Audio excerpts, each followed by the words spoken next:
তো বন্ধুরা আবার একটা নতুন ভিডিও নিয়ে আসতে তোমাদের সামনে বাধ্য হলাম। সত্যি কথা বলতে ঠিকই করে নিয়েছি যে রিনাকে নিয়ে আর কোনো রকম কোনো কিছু বলবো না, কোনো রকম কোনো কিছু মুখ খুলবো না।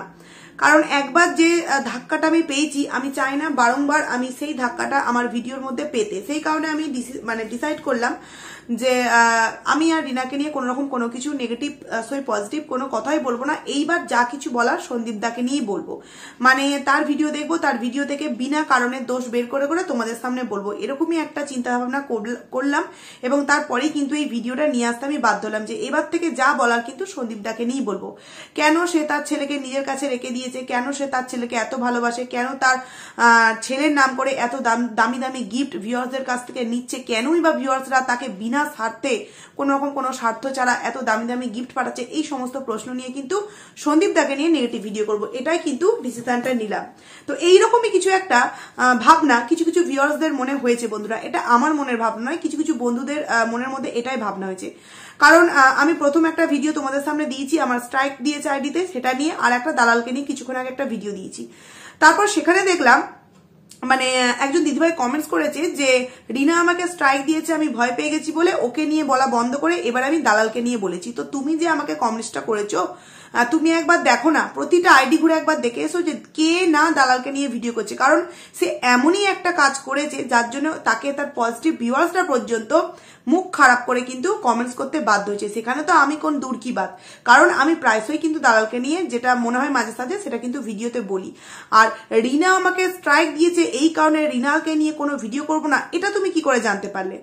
তুমি মানে আজকে দুটো ভিডিও দেখলে তার মধ্যে একটাও রিনাকে নিয়ে দেখতে পেলে না বলে তুমি বলতে আরম্ভ করে দিলে যে আমি নাকি ভয় পেয়েছি। না, আমাকে মুখ বন্ধ করাবে, আরো ওয়াইটি যে সমস্ত ক্রিয়েটার আছে যারা ভিডিও করছে তাদের মুখ বন্ধ করাবে, কিন্তু নতুন করে যারা ওপেন আইডি করে রিনাকে নিয়ে নেগেটিভ ভিডিও করবে তাদের মুখ কতজনকার ঠিক বন্ধ করবে, কতজনকে এইভাবে স্ট্রাইক দিয়ে মুখটা একটু বন্ধ করবে, একটুখানি তোমরা বলবে আমাকে। আর ভয় পাওয়ার এতে কি আছে? ছবি ইউজ করবো না, নাম ইউজ করবো না, যা বলার শটাং বলে যাবো। তাতে আশা করছি আমার ভিউয়ার্স বন্ধুরা যারা বোঝার বুঝে যাবে, এতে ভয় পাওয়ার তো কোনো রকম কোনো কিছু কারণই নেই।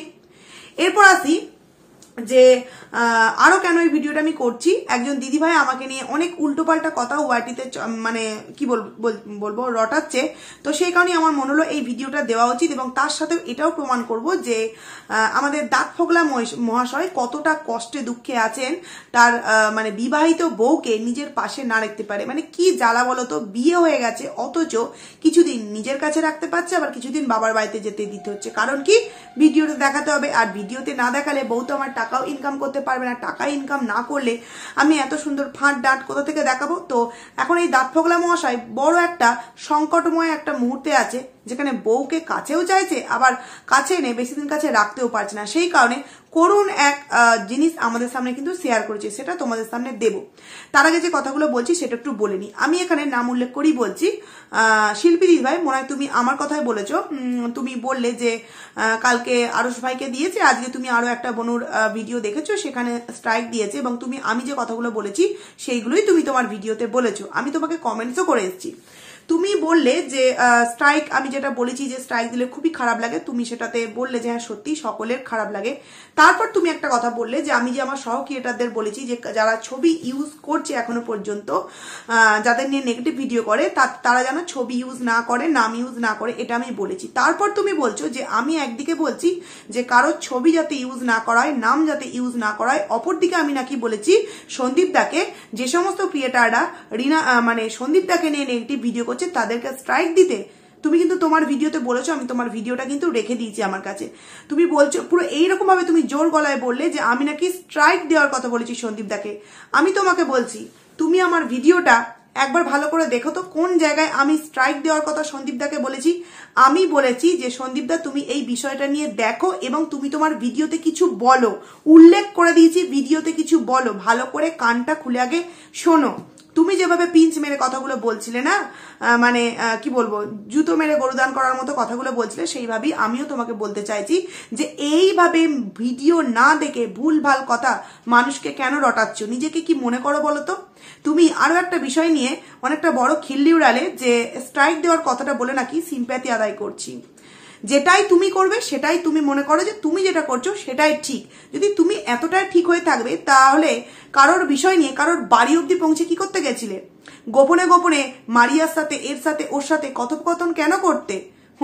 এগুলো তোমার মানে ট্যালেন্ট না। তুমি লুকিয়ে লুকিয়ে কারোর সাথে কথা বলে এটা করতে ওটা করতে, তার বেলায় কোনো দোষ নেই। আর আমি যেটা বলিনি সেটা তুমি তোমার ভিডিওর মাধ্যমে বলে ভিউয়ার্সদেরকে ভুল বোঝাবার চেষ্টা করছো যে আমি নাকি সন্দীপ দাকে উস্কাচ্ছি যাতে সন্দীপ দাকে নিয়ে যারা নেগেটিভ ভিডিও করে তাদেরকে স্ট্রাইক দেওয়ার জন্য।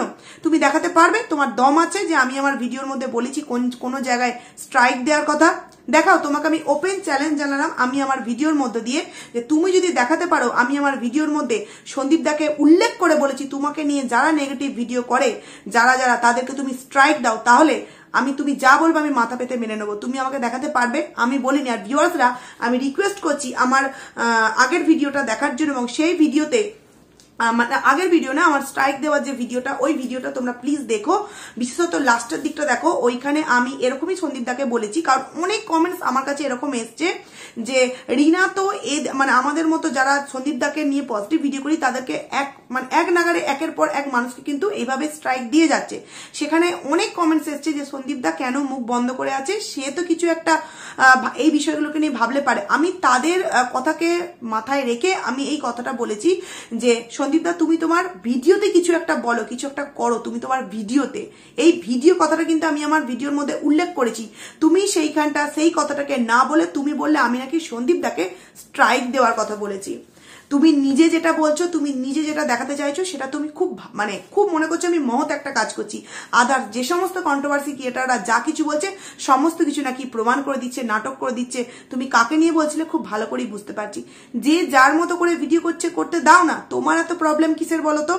তোমার যে সমস্ত ক্রিয়েটারদের নিয়ে তুমি বলছো তাদের নিয়ে বলো। আমাদের মতো চুনোপুটি কন্ট্রোভার্সি ক্রিয়েটারদের নিয়ে তোমার কি খুব বলার প্রয়োজন আছে? কই আমার তো কোনো সময় বলার প্রয়োজন মনে হয় না তোমাকে নিয়ে। তোমার কেন মনে হলো আমার মতো একটা চুনোপুটি কন্ট্রোভার্সি ক্রিয়েটারকে নিয়ে মিথ্যে কথা ওয়াইটিতে রটাবার জন্য? কারণ কি মানে সত্যিটা সবাইকার সামনে তুলে ধরছি বলে কথাগুলো বলতে বাধ্য হচ্ছি। কারণ তুমি না জেনে বুঝে না ভিডিও দেখে আমার নামে মিথ্যে কথা ওয়াইটিতে রটনা কেন তুমি করছো? তুমি দেখাও আমার ভিডিওর মধ্যে আমি কোথায় বলেছি যে আমি স্ট্রাইক দিতে বলছি সন্দীপ দাকে। ভিউয়ার্সরা তোমাদের কাছে আমি রিকোয়েস্ট করছি তোমরা আমার স্ট্রাইক দেওয়ার ভিডিওটা দেখো। ওখানে গিয়ে আমি কোনো জায়গায় সন্দীপ দাকে স্ট্রাইক দেওয়ার কথা বলিনি। কিন্তু শিল্পী, তোমাদেরকে আমি নাম করে বলছি, শিল্পী দিদিভাই সবাইকে এরকম ভাবে বলছে যে আমি নাকি সন্দীপ দাকে, যারা সন্দীপ দাকে নিয়ে নেগেটিভ ভিডিও করে তাদেরকে স্ট্রাইক দেওয়ার জন্য বলেছি। তোমরা পারলে শিল্পী দিদিভাইয়ের ভিডিও দেখে আসতে পারো এবং আমার ভিডিওটাও তোমরা অবভিয়াসলি দেখবে। তাহলেই বুঝতে পেরে যাবে যে কিভাবে যারা আমরা সন্দীপ দার পাশে আছি শুধুমাত্র রিনা স্ট্রাইক দিয়েই নয়, অনেক অনেক দিক থেকে কিন্তু আমাদেরকে কিভাবে সবাইকার সামনে মানে হেনস্থা করা হচ্ছে এবং ভুল প্রমাণিত করবার চেষ্টা করা হচ্ছে। নাহলে আমি যে কথাটা ভিডিওর মধ্যে বললাম না সেই কথাটাই মানে সে তার ভিডিওর মধ্যে কিভাবে বলতে পারে? আর স্ট্রাইক দেওয়ার কথাটা যদি আমি বলে সিম্প্যাথি আদায় করে থাকি তাহলে এপি ব্লগস এর প্রিয়া দিদিভাই বলো, আরো যে সমস্ত বড় বড় আইডি, তুমিই তো কিছুদিন আগে একটা কারোর ভিডিও শেয়ার করলে যেখানে নাকি একটা 5 লাখের আইডি মানে 5 লাখের আইডি উধাও হয়ে গেছে। সেও তো কান্নাকাটি করে ভিডিও দিয়েছিল। কই তাকে নিয়ে তো তুমি কোনো কিছু এইরকম কথা বলোনি, বরঞ্চ তার হয়ে ভিডিও করে বলেছিলে। কিন্তু কেন? সে একজন বড় ব্লগার হিসেবে আর আমি ছোট কন্ট্রোভার্সি ক্রিয়েটার, সেই কারণে তুমি এরকম বললে যে আমি নাকি তোমারও নাকি স্ট্রাইক দুটো আইডিতে নাকি দিয়েছিল। কার একটা কথা তুমি বললে, সেখানে তুমি বললে আমি ওইভাবে বলিনি, কারণ বলে তো কোনো লাভ নেই। আমি ওইভাবে সিম্প্যাথি নিতে চাই না, মানে আমি কথাটাকে সিম্প্যাথি ইউজ করছি। তুমি বলছো আমি তো জানি ওইভাবে বলে কোনো লাভ নেই। তো তোমার মনে হয়েছে লাভ নেই, আমার মনে হচ্ছে হ্যাঁ আমার এই কথাটা ভিউয়ারদের সামনে জানানো উচিত। সেখানে তোমার এইভাবে পিঞ্চ মেরে কথা বলার কি খুব প্রয়োজন ছিল? তো যাই হোক বন্ধুরা, অনেক কথা এখানটায় বললাম, কারণ কি সত্যি কথা বলতে খুবই খারাপ লাগলো। যেই কথাটা আমি বলিনি সেই কথাটা আমার নামে মিথ্যে করে রটানো হচ্ছে। তো কার না মাথা গরম হবে বলো তো তোমরা? তো এরপর আসছি রিনাকে নিয়ে কেন বলবো না। অবভিয়াসলি রিনাকে নিয়ে ভিডিও দেবো। প্রথমত আমার ভিডিওটা এমনিতে অনেকটা বড় হয়ে গেছে। কয়েকটা কথা আমি রিনার সম্পর্কে এখানে বলতে চাইছি। যে রিনা আজকে একটা কথা বললো 3 মিনিট 42 সেকেন্ডে, যখন মানে কথাগুলো বলছিল তখন বললো মানে পিকনিকের কথা বলছিল যে এরকম কদিন ধরেই নাকি তার মানে মন টোন ভালো যাচ্ছে না, ঠিকঠাক দিন কাটছে না। তারপরই দেখবে একটা কথা বললো যে এরকম দিন টিন কাটছে, আমি জায়গাটা মানে টাইমটা লিখে রেখেছিলাম, কাটছে মনটাও কথাটা বলার পর কিন্তু এডিট করে দিল। মানে এখন ওর দিন ভালো লাগছে না, মনটাও নাকি কদিন ওর ঠিকঠাক ভালো নেই। কিন্তু কেন মন ভালো নেই? ও তো যে জিনিসগুলো চাইছে সেই জিনিস একের পর এক ফুলফিল করছে। শ্বশুরবাড়ি ছেড়ে চলে আসবে, স্বামীকে ডিভোর্স দেবে, সেটা খুব ডেট খুব শীঘ্রই এগিয়ে আসছে। যে ওকে নিয়ে নেগেটিভ ভিডিও করে তাদেরকে এক এক করে রাস্তা থেকে সরিয়ে মুখ বন্ধ করবে। তো একের পর এক ইচ্ছা তো এই রিনা তুই পূরণ করছিস, তাহলে তারপরেও তোর মন টন কেন খারাপ থাকে, যার জন্য তোকে ফিস্ট করতে যেতে হচ্ছে। না, ফিস্ট করতে যেতে পারিস, এটা এখন শীতকাল সবাই যাচ্ছে, সেটা একটা নর্মাল বিষয়। কিন্তু ও ভিডিওর মধ্যে কিন্তু বলে ফেললো ভুলবশত 3 মিনিট 42 সেকেন্ডে যে কদিন তো ঠিকঠাক দিনও মানে দিন কাটছে না, দিন ঠিকঠাক কাটছে না, এবং তার সাথে মনটাও বলার পরও বুঝতে পেরে গেছে যে এই কথাটা যদি বলি এটা নিয়েও কিন্তু কন্ট্রোভার্সি হবে, ওখানটাকে কিন্তু এডিট করে দিল। তো প্রশ্ন হলো, নিজের সমস্ত চাহিদা পূরণ করার পরেও মন কেন ভালো, মানে দিনটা কেন ভালো যাচ্ছে না আর মনটা কেন ভালো থাকছে না? তুই তো বেশ বিন্দাসই আছিস, তাই না? তারপরে এই যে বলো ভালো বন্ডিং একটা ফ্যামিলি, একটা এমনই এত সুন্দর ফ্যামিলি যেখানে কিনা ধীরে একটা মেয়ে বিয়ে হয়ে যাওয়ার পর, ডিভোর্স হয়ে যাওয়ার পর, মা হওয়ার পরও বাবা চাকরি করে, প্লাস যে কদিন হয়তো বাড়িতে আছে সেই কদিন বাবা রান্নাবান্না করছে, মেয়ে শুধু খাই দায়, ঘোরাফেরা আর এদিক ওদিক যাওয়া। এটা নাকি একটা ভদ্র ফ্যামিলির বন্ডিং, যেখানে মায়ের শরীর অসুস্থ, মায়ের মাথা ঘুরছে, প্রথমে বললো লো প্রেসার, তারপর রাত্রিরে ডক্টর দেখিয়ে এসে বললো হাই প্রেসার, সেখানে মা রেস্ট নিচ্ছে, খুব ভালো কথা। বাবা রান্না করছে, সেখানে মেয়ে কি করছে, শুধু 3 বেলা খাওয়া দাওয়া করছে। আর কোন কন্ট্রোভার্সি ক্রিয়েটার ওকে নিয়ে কি বলছে, কাজ বাজ তো নেই, তো খই তো ভাসতেই হবে, সেই সমস্ত কন্ট্রোভার্সি ক্রিয়েটারদেরকে স্ট্রাইক দিচ্ছে। অ্যাকচুয়ালি যদি ওর নিজের লক্ষ্যে স্থির থাকতো তাহলে ওর ডেইলি ব্লগে ফোকাস দিত এবং নিজের বাবা মার পাশে দাঁড়াতো। মানে মায়ের শরীর অসুস্থ, বাবা কাজ করছে, দেখো একবার ভেবে, শুধুমাত্র নিজের কি বলবো দাদার বউয়ের মাকে, মানে সম্পর্কে মাই হবে, তো আনা হচ্ছে শুধুমাত্র কাজ করার জন্য। যখনই অসময় হচ্ছে তখনই শুধু চলে আসছে বৌদির মা কাজ করবে, মাসিমা কাজ করবে। তাহলে এই ধেরে মেয়েটা বাড়িতে থেকে কোনটা কাজ করছে বন্ধুরা?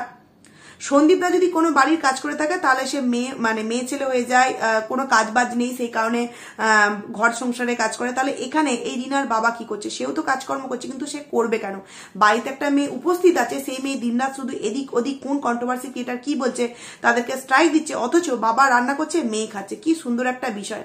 তারপরে যে কথাটা বলতে চাইছি, যে আমাকে যে কালকে অতীব ভদ্র মানুষটি আমাকে কমেন্টস করেছিল, দেখলাম সে তার আইডিতে বেশ 2-1টা রিলস প্রতিদিনই আপলোড করছে, প্রোফাইল পিকচার চেঞ্জ করছে, সুন্দর সুন্দর গাড়ির উপর বসে সুন্দর ছবি দিচ্ছে। আজকে দেখলাম একটা কি বলবো রিলস আমাদের সামনে তার এফবি বলছি, ইউটিউবে শেয়ার করেছে। দিতে পারছি না, কারণ দিলেই তো আবার কোনো না কোনো কিছু একটা করে দিতে পারে। এই গানটা শেয়ার করেছে, 2 চোখ ভরে যতই দেখি তোমার হাসি মুখ, মনে পড়ে আমার তোমার হারিয়ে যাওয়া সুখ। তো এই যে কথাটা বলছে, মানে রিনার চোখ দেখলেই নাকি তার হাসি মুখের কথা মনে পড়ে, এবং মনে পড়ে আমার তোমার হারিয়ে যাওয়া সুখ। তো এই যে বলছে হারিয়ে যাওয়া সুখ আমার তোমার, কেন কি এমন হলো যে মানে সুখ হারিয়ে গেছে? মানে নাকি সত্যি রিনা চাইছে না এই দাঁত ফোগলার সাথে নতুন করে যে একটা সংসার বেঁধেছে গোপনে গোপনে সেইটা করতে, সেই কারণে একটা ফোর্স চলছে রিনার উপর, যেই কারণে রিনা মানে না পারছে ওপরে কিছু আমাদের সামনে জানাতে, এবং না পারছে কিছু সবাইকে সামনে ক্লিয়ার করে বলতে। সেই কারণেই আজকে এই দাঁত ফোগলা এই গানটা আমাদের সামনে শেয়ার করেছে বন্ধুরা। মানে সম্পর্কটা যতটা গভীর ছিল ততটা আর মনে হয় গভীর নেই। এবং রিনা আজকে একটা বিষয় যেটা করলো, যে কন্ট্রোভার্সি ক্রিয়েটারদেরকে অস্কার দেওয়া উচিত, এরকম একটা টাইটেল যে দিল, যে ক্লিয়ার করবে। ক্লিয়ার কি করলো? তার কমেন্ট সেকশনে আজকে একটা কমেন্টস এসেছিল, যে তোমাদের সামনে না বলে পারলাম না। একজন কমেন্টস করেছিল, সবই বুঝলাম, সিঁদুরটা কার জন্য?